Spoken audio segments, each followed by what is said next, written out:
Perfect. All right. So you guys know how to use Zoom. You can move our faces around as you need to. So like Barry said, I'm going to be talking about uncovering opportunities in today's real estate market. And every topic that we look at, we're going to look at 3 different topics. I'm going to provide you with strategies for success. I want you to enter into this presentation thinking about decisions versus distractions, because there are a lot of those out there in today's market. Think about gaining momentum versus handling the status quo. And then really looking at strategy versus ideas. I think, as we know in real estate, there's a lot of ideas out there. There's 1,000 squirrels we can chase. And our goal is to go get the strategy that's going to get you to win between now and the end of the year, which ultimately sets you up for success as we're rolling into 24. So without further ado, I am going to, Barry introduced me. I was going to say introduce myself. I work with Barry as a coach. We also coach multiple agents across the nation and in Canada, high performance agents, brokerages, property management firms, financial planners, all the things. So that's who we are and why I get to stand here today. Today's agenda. So like I said, we're going to cover 3 different topics today. I think most important is to understand what's going on in this crazy market. We were actually going to title the event that, because that's what it is. It's never Groundhog's Day in real estate. Every day's a new day. Every client's a new client. So we're going to dive into those market trends, both nationwide, and I did pull some data for your local area as well. So we'll share some data there and then create opportunities around what you can be doing to maximize on today's market trends. We're going to talk about the class action lawsuits involving NAR and National Association of Realtors and one MLS in the Missouri area. I don't know, and a lot of you have cameras off, how many of you are even familiar with this or sitting there hearing me as Charlie Brown's teacher. This is a huge topic that is going to 100% impact us all, just like moving set to 750 for jumbo loans. There are always changes in this industry, and this is one that you guys are going to absolutely want to be prepared for. And then the market's biggest opportunities. What are those opportunities that the market's bringing to you, and where can we zero in on those with our action plans for lead generation, social media marketing, and all of those things that you're doing throughout networking and that sort of thing. So we will leave today, and I will get you out of here on time. Barry might have to wave like this because in share screen I can't see my clock. So here we go. So we'll leave on time with some opportunity, some action plans for you guys to go and implement on. I want you to have not only the smartest paper in your notebook, but also 2 or 3 things that you can go implement after we leave today. All righty. All right, so market trends. We utilize a program called Altos. It's ALTOS, Altos Research. And they have a weekly YouTube that they post about nationwide market trends that you can go check out. It's usually only about 10 to 12 minutes long, very valuable on what's going on in the market. What I like about Altos over some of the other data is Altos looks at listings and pendings. So Altos is the most up-to-date that we can get because it is looking at actual now numbers versus like your National Association of Realtor MLS metrics are looking more at what's happened basically 60 days ago till they get it to us. So I always present that in my listing presentations as we're looking at with Altos, the windshield view. With MLS data, closed data, we're looking at the rear view. So looking through that rear view mirror. So I always want us to be looking forward because that's an indicator of where we are going. We always want to be going somewhere, not reliving the past. So looking at this with market trends from an inventory perspective, week by week, we can see this dark burgundy line here. This line is 2023. This is us this year. This lighter burgundy line is last year, 2022. Okay, so if we look at what the inventory is doing, we're seeing that gradual uphill on inventory rising to about 534 active listings currently. What does that mean? Well, as you can see in most years, we do have a general upward trend. as we work our way through the year, levels off November and December, and typically we see that downhill trend. What the prediction is for this year is that we are actually going to cross last year in inventory, and it may stay a little bit higher, with anticipating a little bit of that downward trend in December, mainly because people don't want their homes on the market in Christmas. Has nothing to do with where we are interest rate rise. Just understand that the inventory, as you can see, historically drops November and December. What does that mean for us? Well, what that means for us from an inventory perspective is that we are climbing. Looking at, and I had to do the Tampa market versus Trinity. I guess there's not quite enough data for them to pull actual percentages. So, but for your Tampa market, we've seen about a 12% increase in the inventory since July 20th. So typically what we see is we start to top out on that inventory here, and that's September, October. We're still seeing the climb. So we could predict that our inventory could potentially be up that 15 to 20% by the time we hit that November timeline. What does that mean for us? Well, what that means for us is that we potentially have lots of buyers who haven't been able to find the perfect home, and perhaps the perfect home is going to hit the market. So let's get our buyers out there looking. Ultimately, what we know this time of year is that it is a great time for all of you to have your buyers call Barry and get a mortgage locked in, because this is the best time for buyers in the opportunity for sellers to negotiate. Typically, if sellers are listing their homes this time of year, they're not looking to, quote, test the market. They're not going to be waiting for the next buyer. They need to sell. And so we do see some more negotiations or negotiation opportunity out there this time of year. So get with those buyers, talk with them about why buy now. Call Barry, get your mortgage set up, right, Barry? And then let's get the ball rolling with these buyers. For sellers, so I did have a seller say, well, I don't know that I want to list this time of year, again, because it's a slower time of year. Well, where I am with sellers is that we are experiencing, and we're going to talk about this a little bit later, some downward pressure on pricing. And so it's true for sellers and buyers is that if you list your home this time of year, there's not as many tire kickers. Right? So you're going to be showing your home to qualified buyers who are truly looking to purchase a home and get that home sold. The other thing is competition, right? As our inventory goes up, which we see this upward trend naturally in the springtime, right? March to June, we saw it here, we saw it here. There's more competition for your sellers. So would you rather be one of 5 or one of 20 when all of your neighbors decide to sell, especially if the interest rates drop, right? So for your sellers, let's go ahead and get those on the market. As we're seeing this downward pressure, I'm going to stick with this for just a second. This downward pressure with inventory, we're also seeing that with units. You may have heard of that in the media. Really, it's just deciphering what does that mean to us. So what it means to me as a realtor is our local market is down about 37% in units sold. So what that tells me is that I need to grow my database by 37% to be in front of that many more people in order to have the number of buyers that I need to have to hit my goal and the number of sellers I need to have. So really looking at that, what is that percentage that I need to grow my business? I know you guys are sitting right around that. I think it was 28 to 30% down. So let's call it, you have 250 people in your database. We need to grow by 30%. Let's go add 75 between now and the end of the year. So getting out there, meeting and greeting. So there's a little information on inventory, and we'll continue to talk about these ideas. So jot down these ideas for your action plan too. All right, pending. We're not going to spend as much time on this one. This is just to show you that, oh, the market's slowing. Okay, well, yes, it has. And as we can see, November, December, January, that's what it does. Rides back up. That's what it does. Rides back up. That's what it does. This is natural seasonality.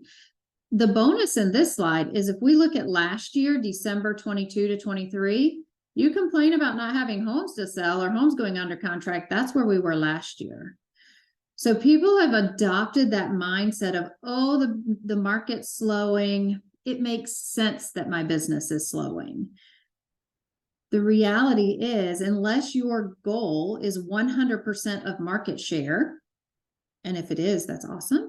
But unless your goal is 100% of market share, there's still homes out there to get under contract. So we can see that we've had 56,000 newly under contract. And this was actually the last week of September, first week of October. So They say only 340,000 under contract, which is true. It's fewer. However, if we go back over here to September, we were a little bit higher, not that much lower. So we just have to find those places where we can motivate those buyers to get them moving and get those people under contract. This is always my favorite comment about pending properties. When I have people tell me, oh, my business is slow, or there are no buyers out there, or there are no sellers out there. And I know that's just for effect. However, what I would challenge each of you to do is go in your MLS and look and see how many properties listed in your service area, maybe not even in your MLS, over the last 7 days. I can guarantee you there was more than zero. And chances are there were more than your goal. So we just have to talk to that many more people. And that goes back to that growing the database. In our market last 7 days, 137 properties listed. I talked to one of those. I got one of those listings. Now, if 138 was my goal, I wouldn't have won. However, I only needed 2. So I'm just down 1, right? So just really look at it in terms of what we're doing for activities versus what the market itself is doing. All righty, so we're going to look at some home prices. So if we look at these home prices, what this shows us, again, burgundy line 2023, lighter line 2022. So media expert would say, holy cow, the sky is falling, prices are dropping. Well, that's true. The sky is not falling, however, prices are dropping. However, if we look at our differential from last year, 395,000 on our, call it average sales price, to 440,000, we're still seeing a $45,000 gain in average sales price. So what that means to our sellers is that they're not losing money, right? Had they sold last year on average 395,000, there was appreciation there. So if you look at those numbers, there's the benefit to sell is that go ahead and yes, prices are coming down. We should still have equity in these homes to get them sold. The only place I'm seeing across the nation that we're not necessarily seeing a ton of appreciation or clearing all of the cost to close would be someone that potentially purchased in the last 12, maybe 15 months. Those people, once you layer in commission and closing costs, they're break even, maybe losing a little money. But again, further back than that 12 to 15 months, they're still making money. I did pull data for Tampa, and it showed that last year, this time, and that was on October 5th, the average sales price was $490,000. And this year is $528,000. So you guys in that general area are up about 8%. For our local market, we're only up about 4%. So 8% is a good swing to cover if you figure a 6% commission and closing costs. Year over year, they're still breaking even. So it wasn't a bad buy even over the last year. So do some homework on that, understand those market trends. Another thing with you guys too is looking at with these days on market is usually a hot topic for your area. We're still only seeing about 35 days on market for homes under about 600,000. So your listings are still selling. I went to show a home on Monday and called. The home went on the market Saturday afternoon and they had 5 offers. So that is still happening out there as well. How do we interpret this for our sellers? Like I said, still gaining appreciation. How do we interpret this for our buyers? Is that we need to create urgency in order to get them to move. All righty. This is another one of my favorite ones. I promise we're almost done with numbers. And I think all of this information is valuable when you're sitting in listing consultations and buyer consultations. This slide indicates the number of homes that have sustained price reductions over the last 7 days. So according to Altos, and these slides were from this Monday's presentation, we're at about nationwide 37.5% of the listings on the market in the last 7 days have had a price reduction. For your area or the Tampa area, it's 49%. So what does that mean? Well, again, we could interpret it that there's a downward pressure on prices and sellers are really having to come down. There is that. There's also the factor that as we are having to approach these 7.5% and 8% interest rates, there aren't as many buyers out there. Sellers are used to 7 days on market, 14 days on market, and they start hitting day 5 and they're freaking out because their house hasn't gone under contract. So we should go ahead and reduce the price. So we are seeing some accelerated price reductions that we wouldn't have necessarily seen back in 2018, 2019. We would have given it that 14, 21, maybe even 30 days before price reductions. So we're seeing that piece. The other thing that we're seeing with price reductions is we've have, and I'm sure none of you have experienced this, where you potentially have a seller who wants to overprice their home because 1, they have the best house in the neighborhood, 2, there's no competition, and 3, their house is worth $700,000 instead of your quoted $625,000. So we are seeing some neutralization, is what I call it, neutralization of pricing, just as our sellers are starting to evaluate, where their home is priced and positioned. So there are still sellers out there trying to test the market. The market is speaking within 14 to 21 days, and that's where those price reductions are coming in. All right. So when we think back of inventory, pending properties, home prices, price reductions, we have to think about, like I said, what does that mean to us? And what are those action items that we could lean into? Ultimately, when I think about the market data, I think a couple of things. 1, it's scripting. Are we adopting the mindset of the market, or are we creating opportunity for urgency? I think for us, it is refreshing our scripts up a little bit and talking about how buyers are still buying, more of a life transition need than I just want to go buy a home because it's really cheap to loan money or to borrow money. To me, I look at it as, are we looking at our spheres for life transitions? I know some of us are on Facebook and Instagram and we see what our people are doing all the time. So are we evaluating for potential life transitions? Are we growing our database? If we have to talk to 30% or 37%, in my case, more people, am I adding 37% more volume to my database and talking to them about real estate? Because those opportunities are out there too. The third thing I would say is know your data. Be confident in your data. Share that with your buyers and sellers. Like I said, it's a great time to buy with fall for negotiations. It's a great time to sell because there's decreased competition for sellers. So buyers on the other side, sellers on the decreased competition. So for me, that's what I look at. The opportunity with understanding the market trends is also confidence. All righty. So I hope that numbers are always a boring part, so I get through them first. Again, extremely valuable. All right. So if I could see you all, I would ask the question, how many of you are familiar with the class action lawsuit involving the National Association of Realtors?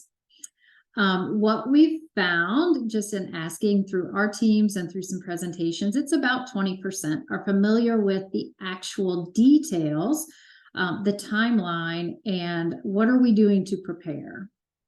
So if you're someone in the audience that has no idea, that's okay. That's what we're going to talk about. If you're someone that's heard of it, we're going to dig into it a little bit deeper. And if you're someone that knows everything, congratulations, you get the trophy for the day. And my hope is that you've already started implementing some action items around it. So what is it? There are 3 class action lawsuits, 2 against the National Association of Realtors and 1 against an MLS in Missouri. It is basically a case against these large entities by saying that the sellers were forced to cooperate with buyer's agents in paying buyer's agent commission at time of listing. So they were forced into stating how much they would pay the buyer's agent if they sold the home. So what they've done is they've named the 4 large brokerages in these suits. So the Remax Anywhere, which used to be Realgy, Coldwell Banker, Sotheby's, Century 21, that group, Keller Williams, and Home Services of America, which is also known as Berkshire Hathaway. So they named these 4 large entities because they looked at it as, by targeting these 4, we would be targeting about 60 to 65% of the agents.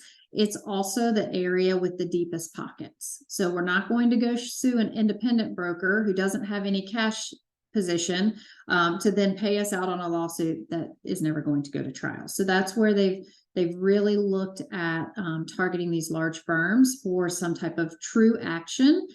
And obviously some financial payout. So what has happened? What has happened so far is that Anywhere has paid out an amount of $83 million to settle their side. Looking at the data, that's about, because they are publicly traded, that's about 40% of their cash position. First one to settle gets the deal, right? The second one to settle was about a week and a half ago, and that was Remax, and they settled for $58 million, and that was 50% of their cash position. The last 2 not yet settling are Keller Williams and Home Services, or Berkshire Hathaway. The challenge with them is they're not publicly traded, so we don't truly know what their cash position is. However, the attorneys will, so I would imagine to see that again around that 50 to 60% of the cash position, which actually will give us some insight into what those companies are worth. By when will this happen? It is set, one of the lawsuits is set to go to trial October 15th, so next week. It is set to go to trial. So if there's no movement by then, it will go to trial. What could happen with that? Well, of course, anyone knows it's a jury, or it's a lawsuit. So we would have to look at what they decide. Again, I've done a lot of research on it. What could happen is that if the judge decides, he could charge the 2 that have not settled up to 3 times damages. So it basically would bankrupt those companies. And that's where we have to look at it and say, will they eventually settle here in the next week or so? It's still to be seen. So timeline is quick. And I know oftentimes we as realtors go, oh, NAR's got our back, or that'll never happen, or that takes a long time. The thing to note on this is this lawsuit was actually filed in 2020. So we are at the 3-year mark to where things are going to start happening one way or the other. Interesting development just 2 days ago, National Association of Realtors, with this whole cooperation, has come out, and their cooperation definition was that we as listing agents had to offer some type of compensation in our MLS. It could be $1, it could be a percentage. It did not matter. We had to offer compensation. NAR 2 days ago came out and said that what we could offer as compensation now could equate to 0. So they are taking the stance basically that they are hearing what people are saying. I would imagine NAR will settle as well. But as an agent, we could potentially see 0 as broker co-op fees for the buyer's agents in our MLS. So what will that do with MLSs? I think MLSs will become data mining systems versus compensation or co-broke systems, but that's yet to be determined. What does that mean for us? What that means for us really is looking at how we're communicating with our clients. How are we discussing compensation on the buy side of the deal? How are we explaining our values? And are we being proactive in getting our buyer's agency agreements signed? So those are some of those things. When you look at how are we staying ahead of the curve, we need to be aware of what's happening and then making sure that we're communicating at a high level. The buy side breakdown, and then I'm going to circle back on one thing. So the buy side breakdown is a research paper that a company by the name of 1000 Watt put out last week. And what they looked at is, how valuable are buyer's agents? So as a buyer's agent on the call, I'm sure you're sitting there going, well, I'm immensely valuable. Like my clients couldn't do it without me, right? The argument is them understanding how they are getting paid. And so when you look at the buy side breakdown, they truly took transactions over the last 12 months. And over the last 12 months, 58% of the buyers indicated that their buyer's agent had stayed in touch after the sale. 58%. And then they did a piece of data that said that only 41% of the buyers were requested to sign and actually did sign a buyer agency ahead of writing the contract. So exclusive buyer agency representation, or buyer's broker representation, whatever it's called in Florida is transaction broker, but the buy side of the deal.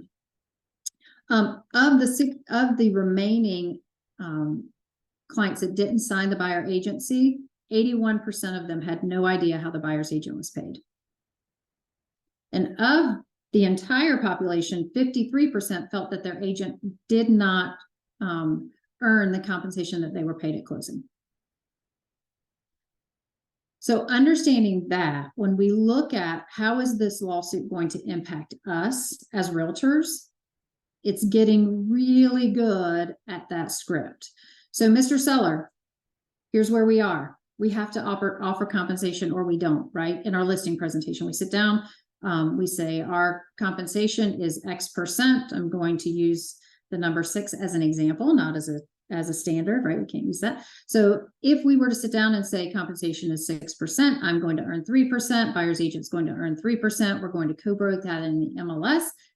Because of these lawsuits, that could change. And so then we have to look at it and say, okay, how do we communicate that now to our sellers to say, Mr. Seller, I'm going to charge you, or I'm going to earn 3% in representing you in the purchase of your property.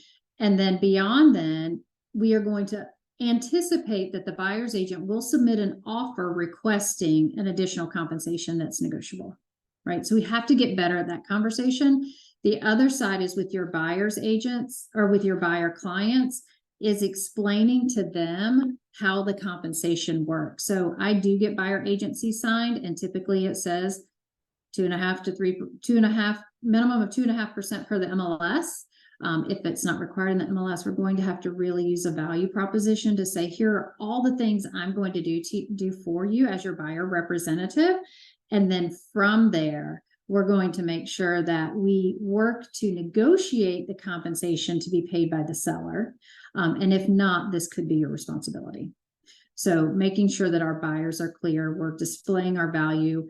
We do the same thing with listing presentation. We have to display our value. So going and doing the same thing with a buyer presentation based on that.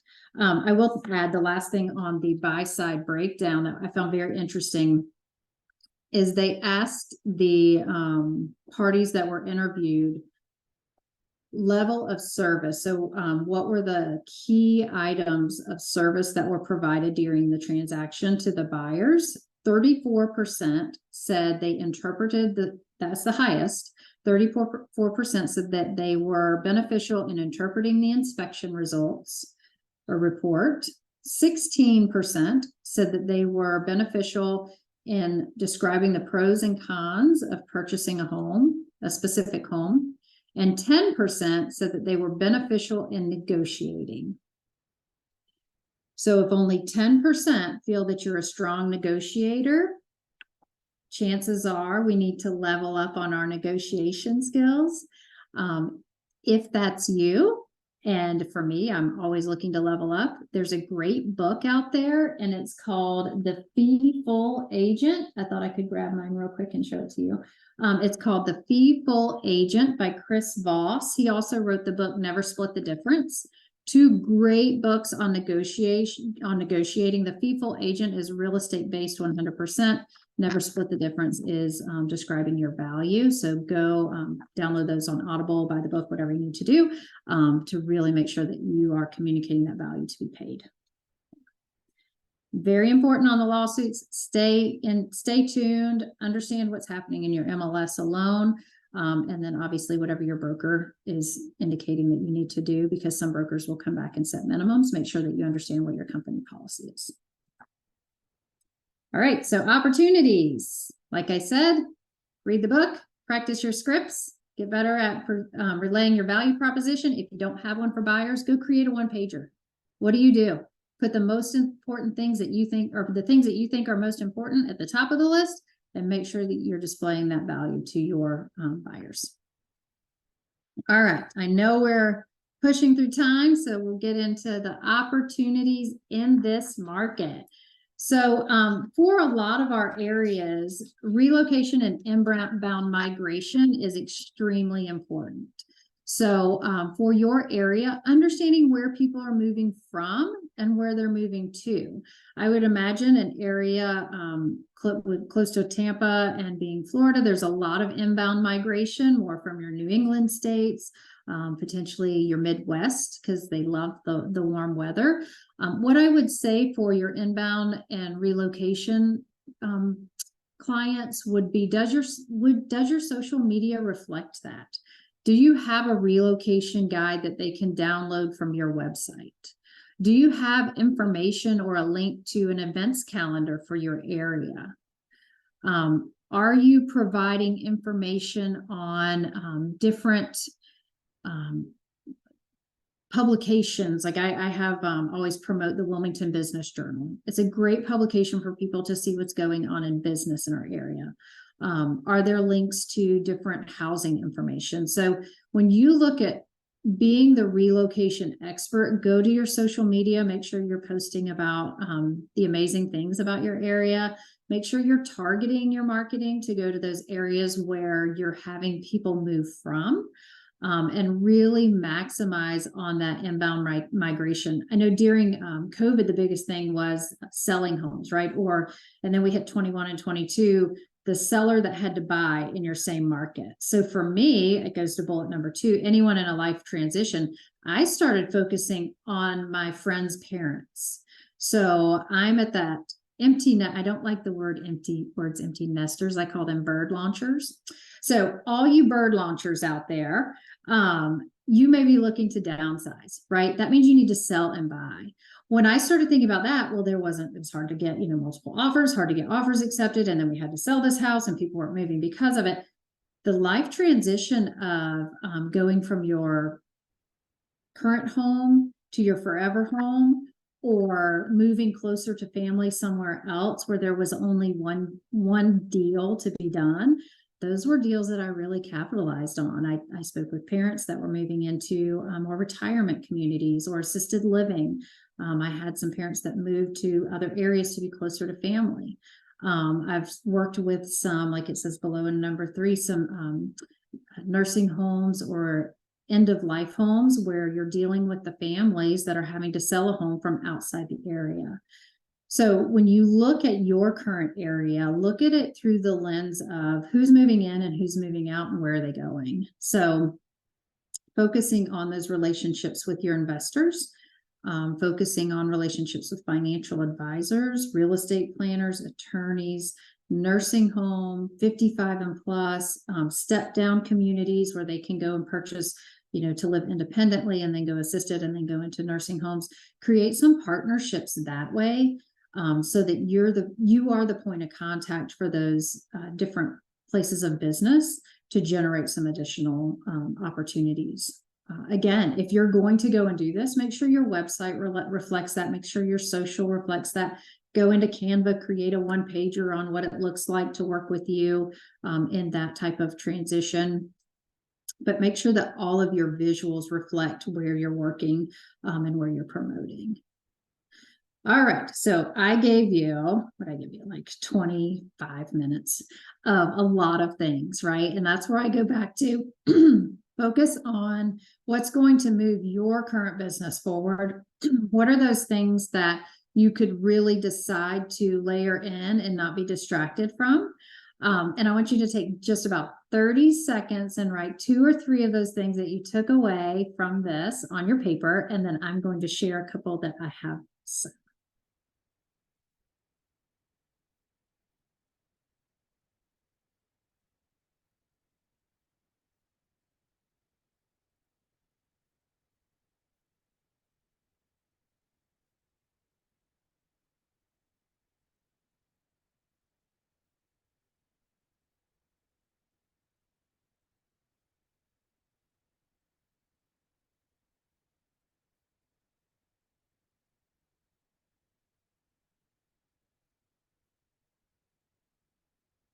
All right. Hopefully you're not having to think too hard of some ideas that you're going to layer into your business.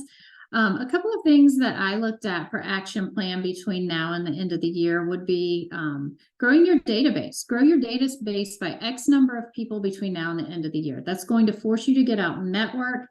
reach out to your current sphere and see who they're using for different business advice or business connections. Go to if you have a networking group for business, I don't know, join WPBA. There's a lot of different industries there. If you're not part of WPBA, go join those, peruse the website, see who you need to know. Second would be modifying your scripting to communicate your value proposition. Gain those buyer representation agreements. Get really good at understanding what's going on so that you can communicate it just like you do market trends. Focus on your business to business relationships. Again, set a goal and calendar the activity. Now, here's the thing. If I go to an event like a WPBA event, a happy hour, a lunch and learn, and I meet 3 people, when you get home, don't just make that drawer your business card holder, right? Take those business cards out and figure out, who can I have coffee with? Which one of these people could I get involved with? Maybe there's a charitable opportunity for you. Peel back that onion and figure out how that one person can lead you to 5 more people. And that's how you're going to grow your database, right? Go visit them at their office, take them coffee. They're going to introduce you to everyone in the office. And that's why I think these business to business relationships are an untapped area right now. Because of COVID, we shut down and then we stopped doing it. So really get re-engaged with those business to business relationships. I mean, you're provided an excellent opportunity with dynamic title, as well as the mortgage firm. So get in there and make those connections. And then, whatever else is for you, like I said, reading the book, becoming more aware of your market trends, any of those things that will help you be a more confident agent. That's where you're going to win with all these clients. So we're going to see a lot of agents leave the industry over the next 12 months, would be my prediction. And so don't let one of those be you. All right, Barry. Thanks, Debbie. Really, really some good nuggets I took away. I take notes every time Debbie speaks to me. So. Great. I have a question for you, Barry. So with the lawsuit, yes. Is there a possibility that Fannie and Freddie could potentially be willing to absorb buyer agent compensation? That's a good question. I have no idea, because honestly, this is the first, I'm not a real estate professional like you all. This is the first I've heard of a lawsuit. I do in title world, for those of you who know anything about that, we have this wonderful thing, because the same lawsuit came against title agents years ago. And now we have this thing, it's called data call. Data call, we literally every year we have to compile a report that shows that we gave value to the people and how much time we spent by closing their transaction. So we literally spend hours and hours and hours. Our software now helps us integrate that. And we literally have to log time to say, oh, a title agent is of value because of lawsuits. So I imagine that you all are going to be probably somewhere in that same boat where, and I'm not trying to scare you, we adjusted in title. We just pivoted and we moved forward, but it's probably come to that because I know there's this conception that people think that you all just show up at closings and collect paychecks and commission checks, which we know that you all are far more than that. You're counselors, you're negotiators, you're working on water testings, you're settling disputes, you got inspection problem. I mean, it goes on, but I think you should probably, if I were in your boat right now, I would probably log everything I did with a transaction and maybe go back to your buyer and say, hey, this might deserve a 5-star review because during your transaction, I did this, and this.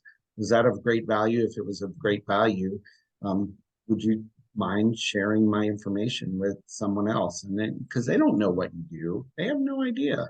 No, they have no clue. So I don't know if Fannie and Freddie are going to be willing to do that. Probably, I don't know, because it comes back, is that a kickback, right? I don't know. It's a big, Connie has some insight. Yes, Connie. So I do. we are hearing, and because I'm the president of the board and I just sat through Stellar's finance meeting this morning, I'm hearing a lot of talk. They are saying Fannie and Freddie Mac will not let sellers and buyers be unrepresented. So I think you're going to have some clarification from Freddie and Fannie that they're going to step in possibly. Also, so the people that they've got in this lawsuit that settled, they're not actual sellers of real estate, which is funny to me because they're suing people. So what happened was, for one, I'm a Remax agent. They settled, they took it out of their reserves for us on behalf of their brokers and their agents. So we are not liable in class action suits. So the settlement meant all these big companies went to bat for their agents and brokers, so they won't be sued. So that's what, actually, it's a good thing that they did that for us. They took it out of reserves. Our money that we're spending out of pocket isn't going up each month unless the broker decides it does. But and the other thing that NAR is putting, that Stellar, you have to be a member of NAR to be in the Stellar MLS system. So that's the fact that you don't have to be a Remax or an agent and not be part of NAR is crazy. So they're kind of getting us all in an uproar over little things. You know, we could sell, and I'm not supposed to talk commission, but you talked about that dollar you could put in there. Now it's gone to 0%. So we're only shy $1 of what it was before. So all this stuff that they're coming up with, I like your calm, Debbie, in talking about it, because I don't think it's going to be as big of an issue as Facebook and everybody are throwing out there. So that's what I've heard. Just my. Yeah, and I agree. They talked, and I could have dug deeper in that too. Like you're saying, they opened a class. So once they settle, then the people within those organizations are protected from any, gunslinging lawsuits that may show up. And so that's a benefit. And they're talking about too with NAR. So what's interesting, I don't know if any of you paid attention to this, but Redfin actually disassociated from NAR last week. So all of Redfin is no longer part of the National Association of Realtors. Part of what they're talking about with this is if NAR settles, NAR can open a class to say anyone that's a member of NAR is protected from the lawsuits, therefore causing memberships to rise. And then they can take whatever amount NAR has to pay and, like you're mentioning, Connie, kind of pass it down in dues, such that, the dues may go up, but the protection is there. And so I always look at, like, what's the solution? Like, I'm always very much like us. What's a solution? How do we stay proactive in this? And that's where I think, like, a little mix of what you're both talking about, Barry. If you're not tracking what you're doing for buyers, just start tracking it. Just get a piece of paper, tape it to your desk. Every time you do something, start tracking it. Then go pick your top 10 highest and best use of your time, make a one pager, make sure all your buyers see it, make it a page on your website. Not like, oh, I help you shop for your dream home. Like, that's amazing. How many buyers have found dream homes recently? Really? It's like they're finding the 85% home that they have to go and, upfit and that sort of thing.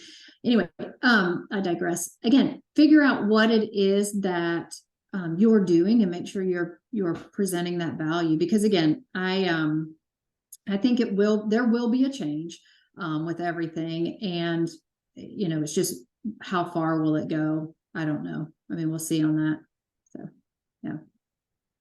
Very interesting stuff. There's some great podcasts and articles out there. Just don't get sucked into the drama of it. Just adopt the change, adopt the fact that in COVID we couldn't show homes and we still figured it out anyway. So just adopt that you may be negotiating for your commission. I often say buyer's agents become buyer's agents because they don't want to have to negotiate on their compensation, right? Which is true. You're told what you're going to get, right? You have to go make the relationship and you get paid. You're doing a lot more than that. And that's where we just have to all become listing agent mindset, have a listing agent mindset on negotiating for our fee. Connie, thank you for sharing your wisdom. We miss you. So yes, that was very valuable. You guys have an inside track with Connie. I do. Barry, I wanted to touch on something Debbie said. So 60,000 agents in 2023 have dropped all off already. We're looking at it to be about 100,000 by the 2024 year. Yeah. That's okay. We need the cleansing because I can tell you, I know the people who join our Zooms and come, and you know this, Connie, that come to our luncheon room are typically survivors, and they'll get through it because there are people, like Debbie said, there are people doing business out there. What do you do? Like, if you're just sitting back right now thinking your phone's going to ring and you're going to get a clear wrong, you better be out there connecting with businesses, business to business, like Debbie said. You better be out there at charity functions. You better be involved with your community. You better, if you're down 30 to 40%, you better grow your database by 30 or 40%, or talk to 30 to 40% more people. There, it's simple math, right? Mhm. Just, I mean, you all know this. We do community events, Dylan and I, and Connie, and Stephanie gets involved, all of our team. We do community events because we want to give back, but we also want to meet more people and be in front of more people. Mhm. Yeah. You're not doing anything like Debbie said, just to educate yourself. Yeah. Exactly. If I were an agent right now, and don't worry, I'll never become a real estate agent. I'm gonna leave that to all of you. You're the Never pros. say never, Barry. You have a No, great never, coach. never, ever, ever, ever. I'll stick to what I know. You know, these sellers that want to overprice their properties, I would go in and talk about 2-1 buy downs right out of the gate. And if you're not educated on a 2-1 or a 3-2-1 buy down, because I looked at our pipeline this morning, Dylan, and Connie, this will shock you though. We have 200 pre-approved buyers in our pipeline right now. 200. We're not a giant company. We're us, okay? That's telling me that people are pre-approved, but they're all waiting. You know what they're waiting for? Interest rates to drop, prices Or to their fall. agent to convince them that this is a really good time to buy a home. So go negotiate it down and quit paying rent. They're waiting on you to tell them that. You are the expert. The media wants you to believe that this market is going to fall. This is not 2008. We didn't sell houses to people who made 40 grand a year that own $1 million property. We didn't give 10 houses on stated income. We have appraisals that are done that we didn't have to call the appraiser and say, hey, can you get us this value? And sure, Barry, we'll get you that value. And if you didn't give the value, call the next appraiser. It's not that way. It's different. More people are moving here every single day. Debbie gave you the data. Our price is leveling, yes, but it's a great time to buy. If you promote the 2-1 buy down, if you drop a price by 10 grand, you're going to save your buyers $75 a month. Does that get anybody excited? $75 a month? No. Do a 2-1 buy down. Save them $400 to $500, even $600 a month.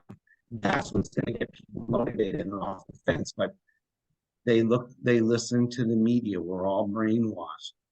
You're not competing right now. Sellers are willing to negotiate. And the buyer gets the credit back if they refinance in the next couple of years, if there's money left over. If you understand that when you go on a listing or a buying appointment, I think you're going to have more people coming out. So marry the house, date the rate, but by all means, divorce your landlord.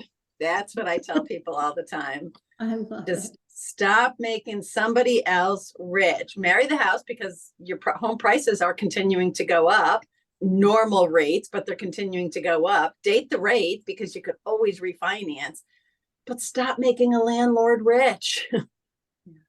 Divorce your landlord. Well, and I think too, Barry, you make a great point. I was gonna say, just real quick, even if it's not an option for that seller to take that route or offer that program, or it's not in your buyer's mind, the ideal program for them, that's okay. Just think of how much smarter you sound than the 5 other real estate agents. I promise you they have already talked to at the open house or the Zillow call or the Boomtown Commissions Inc. Roundy Roo. I've been looking for 2 years. You have to show up with information that people aren't telling them, even if it doesn't work for them.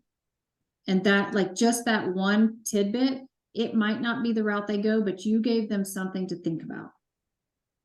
I had an agent tell me last week that his mortgage person who doesn't do the buy downs said, that's just a gimmick. That's just a gimmick. I'm like, how is it a gimmick?